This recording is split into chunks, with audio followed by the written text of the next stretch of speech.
Okay, let's dive right into this explainer. Today, we're tackling that universal feeling of modern anxiety by breaking down a fascinating Eastern spiritual survival guide for what it literally calls the end times. Whether you're already deeply familiar with Eastern philosophy or just kind of curious about how different traditions view our current global crises, these texts offer a really structured, thought-provoking framework for navigating the chaos. So here's our roadmap. We'll look at the era of the end times, unpack the roots of the calamity, and then go step by step through the 4 spiritual actions required to survive: true repentance, a compassionate diet, sincere cultivation, and finally, unity and virtue. Starting with part 1, the era of the end times, also known as the White Era. To really grasp this, we have to zoom way, way out. The text describes this massive 60,000-year cosmic cycle. Humanity has basically transitioned through these huge cosmic epochs.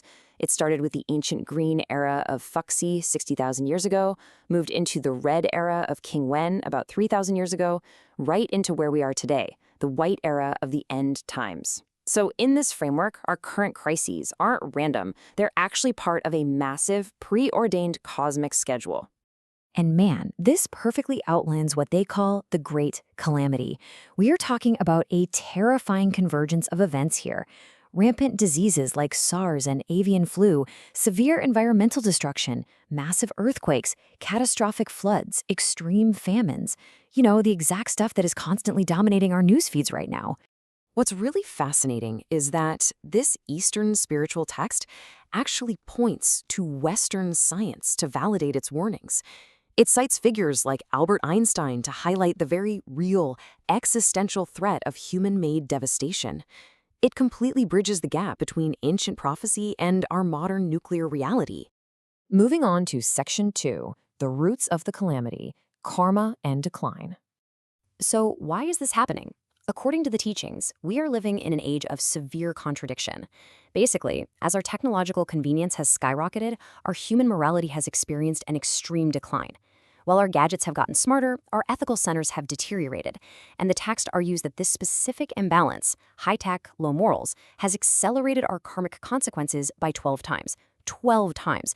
Essentially, our collective bad karma is maturing faster than ever before. But listen, it is not all doom and gloom, I promise. To actually navigate this, the text provides a highly structured 4-step spiritual survival guide. Let's break down exactly what we need to do to weather the storm. Step 1. True repentance. The text is super clear about this. True repentance isn't just saying, hey, my bad.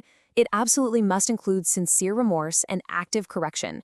Using the biblical story of Jonah and Nineveh as a cross-cultural example, it points out that the people of Nineveh survived because their remorse was followed by immediate corrective action.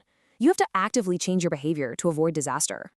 That brings us to step 2, a compassionate diet.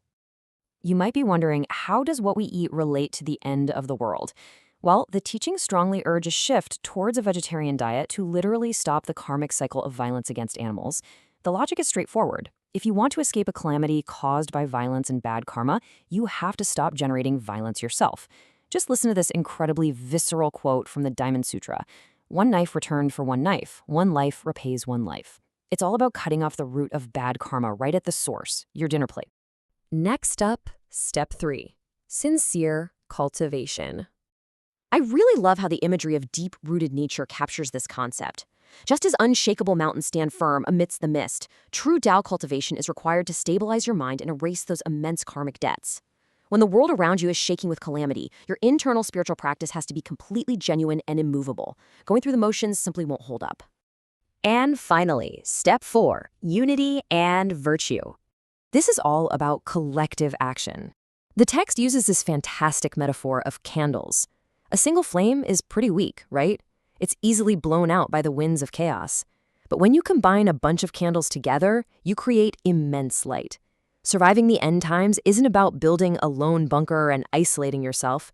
It's about coming together to generate a massive, collective shift in virtue. It really comes down to alignment. The philosopher Mencius hit the nail on the head. Following heaven leads to survival. Going against heaven leads to ruin. Aligning with the universal laws of nature, compassion, and spiritual growth is the key. Fighting against them through greed and violence leads directly to ruin. So we've looked at the cosmic timelines, charting our path into the White Era. And we've walked through the deeply personal steps required to navigate it: repentance, compassion, sincere practice, and unity. All of this leaves us with one heavy final thought. If the calamity is man-made, accelerated by our own karma and moral decline, what actions will you take today to build your path to survival?